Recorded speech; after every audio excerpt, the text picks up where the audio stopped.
Hey guys, hope y'all are doing well. So, just leaving the post office, I had to drop off a package here and left the UPS store to drop off 3 FBA boxes. And that's what I was going to talk a little bit about today. Is I haven't done a lot of FBA. I've done a little bit of sourcing the last couple days. Last week I did just a couple hours here and there when I was out doing jobs, but I hadn't shipped anything off because, as I mentioned before, I was really focused on getting a bunch of bigger stuff out of my area that I want to use and set up so I can have a dedicated work area. And it didn't kill my momentum, but brought me something to my attention that other sellers have mentioned, which is I got really used to looking at my Amazon seller app, which they just updated and it looks a lot nicer. It gives you some better information. But I got used to seeing that and seeing, oh, I got, a couple $100 in sales today, so much so that I already had a $300, almost $400 deposit from Amazon. And then my next one coming up, I'm kind of looking for a store here. The next one coming up in a couple days is already at almost $500. So even though I screwed up in the beginning, I'm getting close to breaking even versus buy cost from what I brought in. And I still have a bunch of inventory that's selling. A lot of stuff sold quick.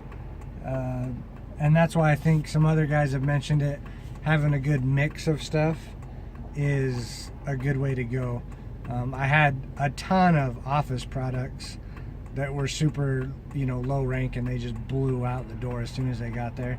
And that kind of kept everything going to a couple of the larger items that the ranking's not as good, but the profit margin is better, and they're selling, one every couple days, so it adds up as it goes. So if you have a mix of items and rankings, you don't want things too crazy bad rankings, but they kind of even out and make that income pretty consistent so far. So I ended up, I mentioned it before, is books. So far I found it's just boring as all get out to scan books until you find some cool ones. So I was at a Savers and was scanning books and ended up finding, I had a couple that I was kind of thinking about. The profit margin wasn't great. It was, $4 or something like that a book. And they weren't real good rankings. And then I found some that the rankings weren't the greatest. They were all just over $1 million. A couple were 800,000. And they were expensive books. They were $7, $8 a piece. But when I pulled them up, they were selling for $70, $80, $100 a piece. And so obviously that worked out quite well. So I got a few of those, and that kind of got me motivated to keep going and looking at more books. So I kept scanning, and I started kind of looking for this niche that I had found. Rake and Profits talks about finding super specific kind of reference books or hobby books, and that's what this was. It was kind of some hunting books, and I ended up finding one that there's a couple listed as new. One is from Amazon new, and it was $2,000. Whole bunch of used in good and very good condition for $400. This one had one little mark on the cover, but inside it was like perfect. So I went ahead and I'm trying to get everything rolled around quick, so I put it up for $250 and made some condition notes, and hopefully it'll go pretty quick. It does have it's not even ranked in $1 million. I think it's 780,000, and it also has 30 or 40 reviews. It's a Winchester book, so it was a slow start with books, but now I'm more curious about them. And that load that I just sent in, there was quite a few books in it, and then just a few clearance items I'd found at Shopko that ended up being pretty good, and a couple at Target's. And so the cool part was to see I ended up the numbers that I had in Inventory Lab came up with my inventory buy cost for everything I sent in was $76.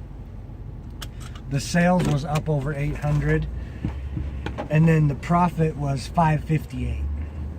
And so my lesson here is, you know, listen and try it and learn. Don't I saw a couple books one time and kind of played with it, and it just didn't seem like it was going to be profitable. But there's a couple resellers that they just books, and there's a reason. They don't have a reason to lie.